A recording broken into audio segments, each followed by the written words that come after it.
Ok, pessoal, tudo bem com vocês? Eu espero que sim. Então, continuando a nossa aula sobre o caráter ácido na química inorgânica, nós vimos então que os ácidos inorgânicos têm um Ka mais alto, né, maior do que todos os compostos orgânicos.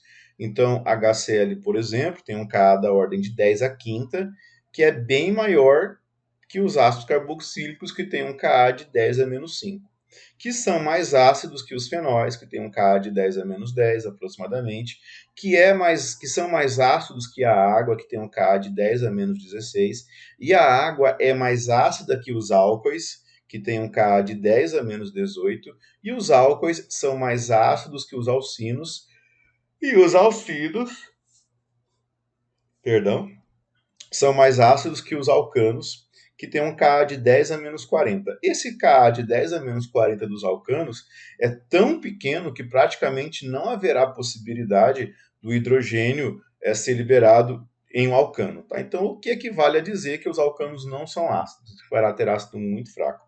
Então, a água ela é mais ácida que os álcoois e que os alcinos e que os alcanos. Perfeito? Então, nós temos aqui a ordem decrescente de acidez, né? Dos mais ácidos vai decrescendo para os menos ácidos, e aqui a ordem contrária. Beleza? Bom, falando aqui dos nitroalcanos, os hidrogênios que estão em posição alfa em relação ao grupo nitro são bastante reativos. Isso então vai possibilitar o seguinte equilíbrio. Olha só, esse aqui é o grupo nitro, então o primeiro carbono que eu tenho aqui é um carbono alfa, depois um carbono beta e assim por diante. Então, os hidrogênios que estão ligados nesse carbono alfa são hidrogênios alfa. E os hidrogênios em posição alfa, eles são bastante reativos, tá? Por causa desse grupo que está ligado com eles aqui, que é um grupo receptor de elétrons, né? Tem um efeito indutivo que possibilita, né, aumenta a possibilidade de ionização do hidrogênio que está mais perto deles. Tá? Então aqui nós temos o hidrogênio nessa forma, na nitroforma. O que acontece? E um dos hidrogênios daqui se liga-se com esse oxigênio, vira uma hidroxila, como você está vendo aqui, e essa ligação dupla que estava aqui, ela vem para cá com o carbono para restabelecer a estabilidade, né? A tetravalência do carbono e a trivalência do nitrogênio com uma ligação dativa. Então você vai ter a nitroforma e a aciforma ou ácido nitrônico. Então isso aqui é um equilíbrio químico e aí você possibilita que um dos hidrogênios em posição alfa venha aqui para a hidroxila. Tá? Esse equilíbrio ele é semelhante ao que nós vemos nos aldeídos, lá do equilíbrio aldoenólico, e também nas cetonas, que é um equilíbrio cetoenólico, tá? Que um aldeído vira um enol e um enol vira um aldeído, ou uma cetona vira um enol e um enol vira uma cetona. Nos nitroalcanos, entretanto, a acidez da aciforma, que é essa daqui, tá? Porque se você tem uma hidroxila que pode ser ionizada, esse hidrogênio pode sair daqui na forma de ácido, tá? Então, a acidez da aciforma, ela é mais pronunciada que a dos enóis. Isso, então, possibilita a formação de sais. Então, reagindo um nitroalcano com uma base, tá? Por causa dessa acidez da aciforma que é mais pronunciada, essa reação ela pode acontecer e então o hidrogênio daqui vai se ligar com essa hidroxila para formar água, aqui a água formada, e o sódio, que é positivo, vai se ligar com esse oxigênio, que vai ficar com a carga negativa. Então, você vai ter a formação de um sal desse nitrocomposto, desse nitroalcano, por causa da acidez que nós temos aqui desse hidrogênio na aciforma. Tá? E possibilita também algumas reações de substituição desses hidrogênios alfa. Por exemplo, a bromação, né, uma reação de substituição de bromação, em que eu tenho o bromo reagindo com um nitrocomposto, com um nitroalcano. O que acontece?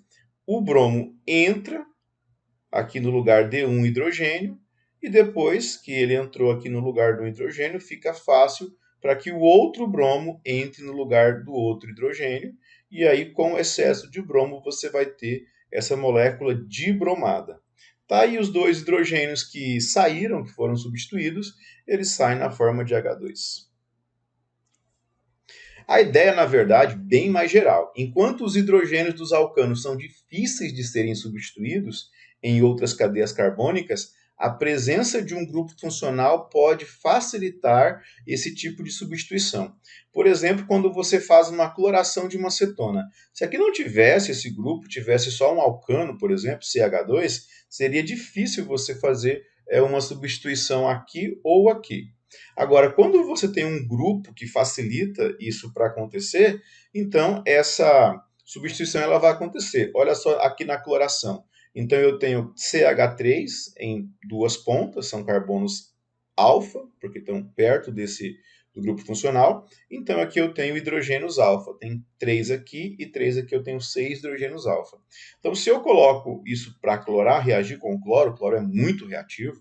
Tá? A acetona, então, vai virar uma monocloroacetona, porque vai entrar um dos cloros no lugar de um desses hidrogênios aqui e saiu um dos hidrogênios. Se eu continuo essa reação com excesso de gás cloro, então eu posso ter a tricloroacetona e assim, com mais reagente, eu posso ir substituindo todos os hidrogênios daqui. Essa reação é muito mais fácil do que a cloração dos alcanos, mostrando que os hidrogênios em posição alfa são realmente mais reativos. A gente vê isso na prática. Olha aqui, tá? Um emprego muito importante do composto. Bom, uma reação importante que nós temos, que aproveita o composto formado na reação anterior, é as reações do halofórmio. Por que eu falo reações do halofórmio? Porque você vai ter uma reação de um halogênio, como nós temos aqui, pode ser cloro, pode ser bromo, pode ser iodo, tá? O clorofórmio é um produto da reação dos halofórmios. Eu posso ter também o bromofórmio e posso ter também o iodofórmio, que são reações bem interessantes. Tá? Essa reação do iodofórmio, eu tenho ela para fazer em laboratório, uma aula prática, talvez eu possa fazer com vocês. Tá bom, turma?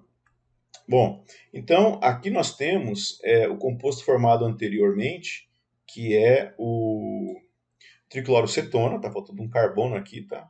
Nessa parte da molécula. E o que acontece? Tá? Você reage esse triclorocetona com uma base forte, né? Aqui eu tenho a soda cáustica.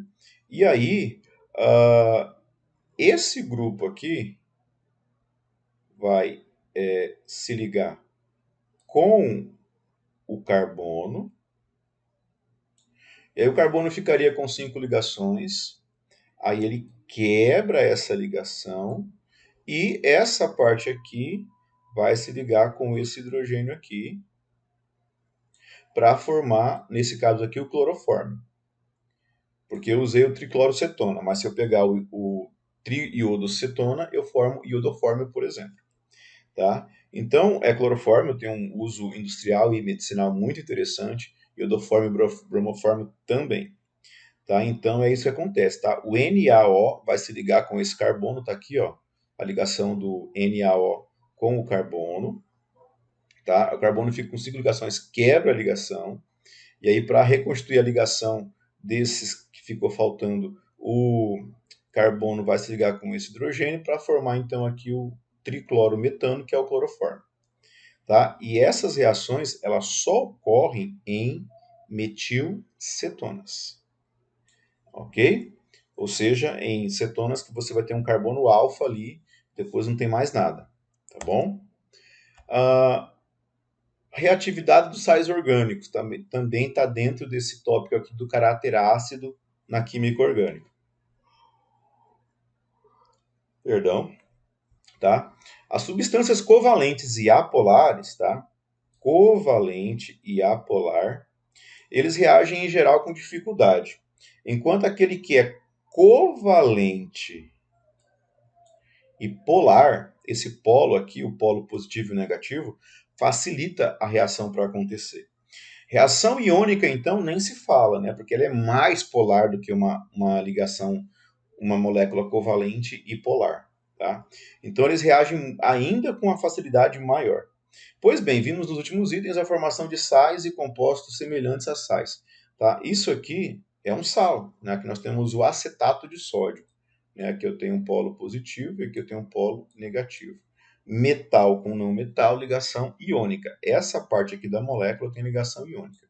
E o resto tem ligação covalente. Perfeito. Então aqui nós temos alguns exemplos de compostos de sais, né? Compostos semelhantes a sais. Nós temos aqui os sais de ácido carboxílico, nesse caso aqui um carboxilato de sódio, pode ser qualquer metal aqui. Os fenóxidos ou fenolatos, aqui eu tenho o fenolato de sódio ou fenóxido de sódio. Os alcóxidos ou alcoolatos, já vimos nas aulas anteriores. E os acetiletos. Tá? Que são compostos muito polares, né? São iônicos naquela parte ali. As substâncias mencionadas acima são iônicas e são bastante reativas, o que possibilita reações fáceis de acontecer, principalmente quando postas para reagir com outros reagentes polar. Então, polar com polar, iônico com polar, a reação acontece com facilidade. Olha só esse exemplo aqui. Nós temos aqui um sal de ácido carboxílico reagindo com um cloreto de ácido. Né? Aqui eu tenho um radical orgânico. Então aqui eu tenho uma molécula que é polar, muito polar. Né? O cloro é muito eletronegativo, então ele vai ser o polo negativo dessa molécula e o resto vai ser o polo positivo. E nas reações iônicas, sempre o positivo, aquele mais positivo, nesse caso aqui é o sódio, vai se combinar com o mais negativo, nesse caso é o cloro, para formar o cloreto de sódio. E aí o que sobrou você junta, né? Então eu vou juntar essa parte com essa parte aqui, que vai dar um anidrido de ácido, né? Isso aqui eu posso escrever assim também. C dupla O. Aqui tem um oxigênio. Aqui tem outro carbono com uma dupla. E aqui o radical. Tá? Então, a formação de um anidrido ela pode ser feita quando você reage um sal de ácido carboxílico com um cloreto de ácido. Tá? Então, o radical que eu quero aqui, ele vai ficar desse lado do anidrido. E o radical do ácido, ele vai ficar desse lado. Então, eu posso usar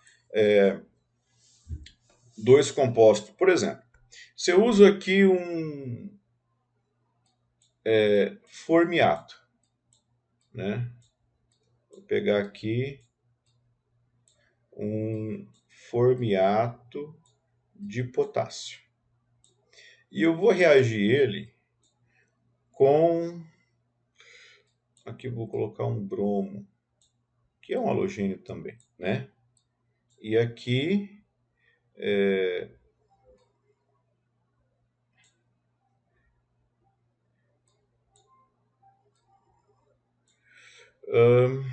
aqui eu vou colocar um etil.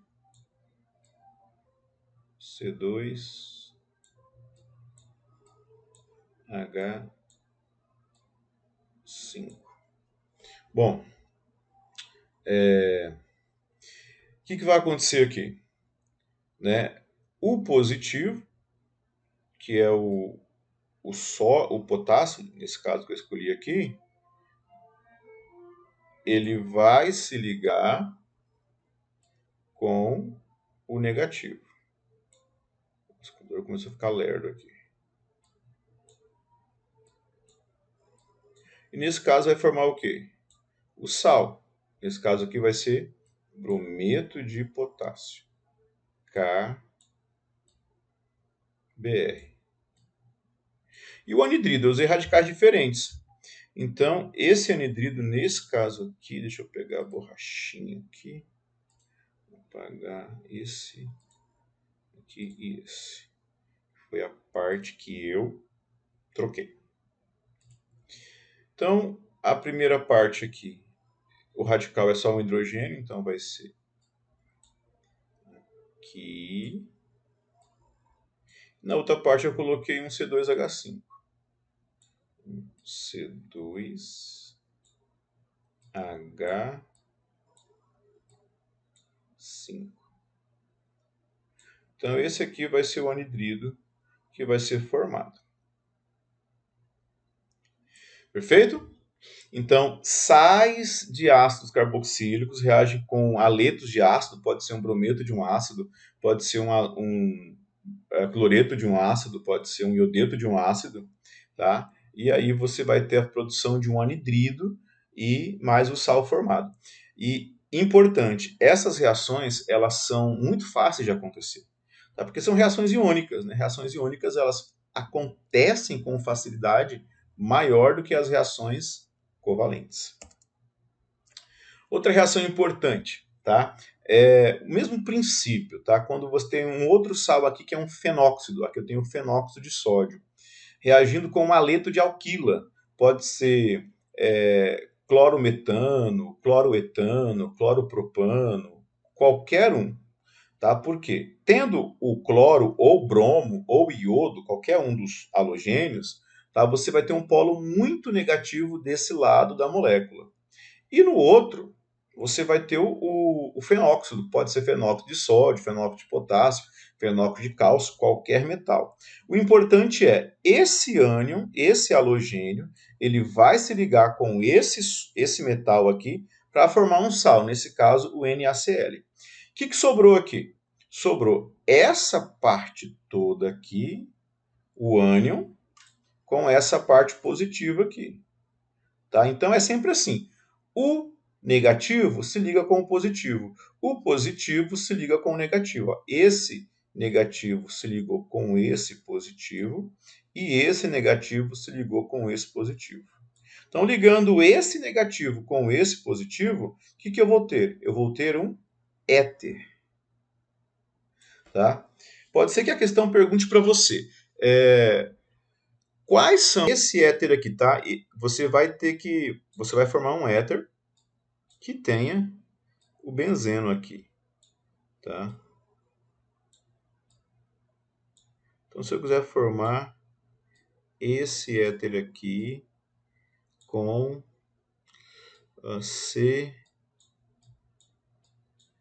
CH2C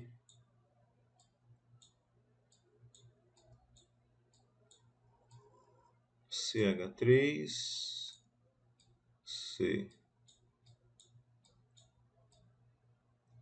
H3 e H aqui. Mais um sal, esse aqui. Iodeto de lítio. Quais reagentes que eu preciso para formar esse éter aqui, mais esse iodeto de lítio? Bom, então eu vou precisar de um fenóxido,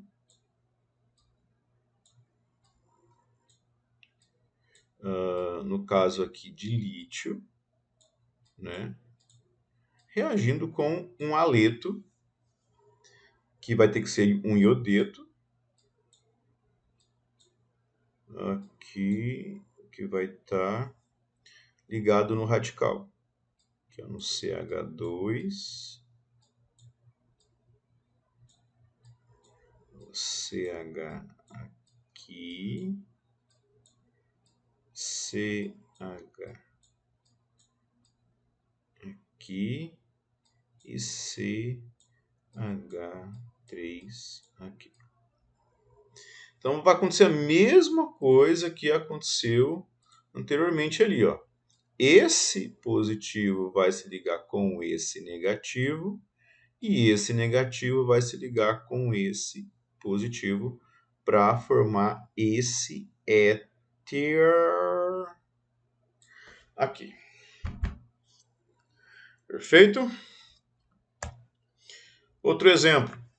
Quando eu tenho um alcóxido, que também já expliquei nas aulas passadas, está reagindo com um cloreto de ácido, né? E aí nós temos a mesma coisa acontecendo, né? O positivo se liga com o negativo para formar o sal, E o outro negativo vai se ligar com o outro positivo para formar um éster nesse caso aqui. Ok? Então vamos a um exemplo.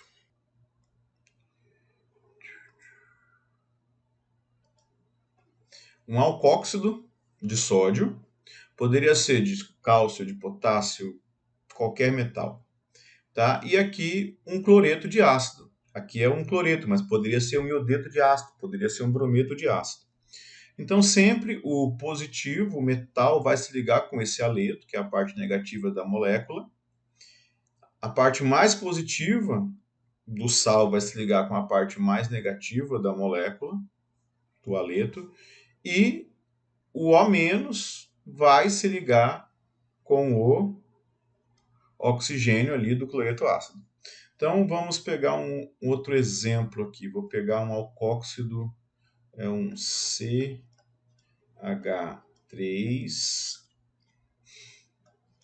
CH2, CHO,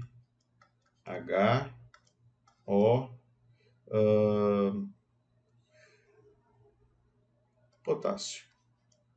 Mais um cloreto, vou pegar aqui, C3H, CH, C, 1, 2, 3, 4, 5, 6, 7, 8, fica só 7 aqui. Então, o que vai acontecer?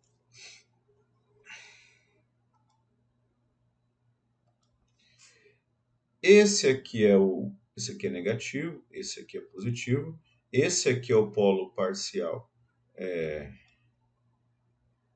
negativo da molécula e o resto é o positivo. Então, o que acontece? Esse negativo vai se ligar com esse positivo para formar um sal, e essa parte toda aqui da molécula que sobrou vai se ligar com essa parte toda da molécula que sobrou. Então, o que nós teremos é o seguinte. Então, essa parte toda aqui, ó, do CH3 até o O, então vai ser CH3, CH2O. E aí essa outra parte toda aqui, ó, é O, C, C3, H7 mais o sal formado, que é o KCl, cloreto de potássio. Então, o que nós formamos aqui? Formamos um éster, né? Que é CH3, CH2O, aqui, dupla O, C3H7. Nesse caso, o nome dele vai ser propionato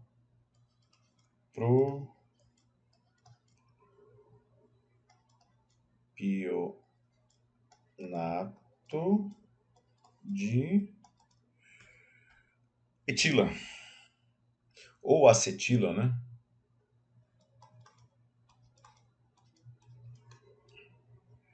Propionato de etila. Tá, então eu reagi o propóxido de potássio, que é esse aqui, né? Propóxido de potássio, com o cloreto de butila, cloreto desse ácido aqui, tá? E aí a reação é muito fácil de acontecer, porque é uma reação iônica, né? Então você reage alcóxidos, tá? Toda vez que você reage alcóxidos com aletos de ácidos, você vai produzir um éster, tá? Alcóxido reagindo com cloretos de ácido, você produz éster. Próximo exemplo é o mesmo princípio, gente, só Bom, pessoal, só fazendo uma errata aqui, tá? Quando nós reagimos a alcóxidos, né, com cloretos de ácido, nós obtemos ésteres e o sal correspondente. Então, nesse caso aqui, se eu reagir o propóxido de potássio com cloreto de butanoíla, que é um cloreto de ácido, é um haleto de ácido, na verdade, então o centro reativo é esse aqui, né, a parte iônica do propóxido com o haleto, que é uma polaridade bem negativa, do haleto de ácido. E aí o que acontece? Esses dois aqui se juntam, formam o sal, que é o KCl, nesse caso de cima foi o NaCl, e aqui vai ser o cloreto de potássio. E aí sobra o quê? Sobra essa parte aqui, toda, né, do álcool, ok? Então esse aqui é um álcool sem o hidrogênio, que foi trocado pelo potássio, e agora está aqui sem a sua ligação, ok? Aqui é uma parte negativa, que vai se ligar com essa parte toda positiva aqui, ó, que sobrou aqui do cloreto de ácido.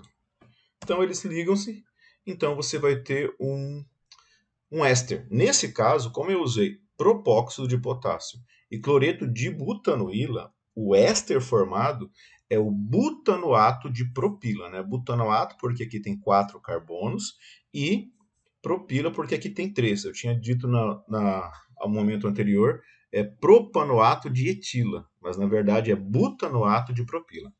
Perfeito? E para encerrar, tá? A mesma reação acontece com acetiletos, né? Aqui nós temos um acetileto de sódio, e aí ele age com haleto de alquila, produzindo um alcino superior. Então, o Na+ do acetileto reage com o haleto do haleto de alquila, formando o sal. E essa parte que sobrou aqui negativa, com essa parte que sobrou aqui positiva, vai formar um alcino superior, um alcino de cadeia maior. Tá? Então aqui eu tenho esse negativo, esse positivo que é o sódio, com o negativo que é o cloro, e esse positivo aqui, esse negativo que sobrou, com esse positivo que sobrou. Se eu usar um outro exemplo, o mesmo modelo da reação, vou usar aqui um isoexileto de sódio. Tá? Então aqui é positivo e aqui é negativo. E aqui é o polo parcial negativo desse cloreto de tercabutila. Tá? E aqui o resto da molécula vai ser o polo parcial positivo da molécula. Então, esse positivo aqui vai reagir com esse negativo para formar o cloreto de sódio, que é o sal, nesse caso. E sobrou o quê? Sobrou essa parte aqui do isoxileto, tudo isso aqui sobrou, que vai se ligar com tudo isso aqui que sobrou da outra molécula. Então, juntando, nós teremos essa molécula aqui. Aqui é o ponto de ligação, né, entre eles. E aí você vai ter um alcino superior, que é o 2,2,6-trimetil-hept-3-ino. Perfeito, pessoal. Então ficamos por aqui. Um abraço. Até a próxima.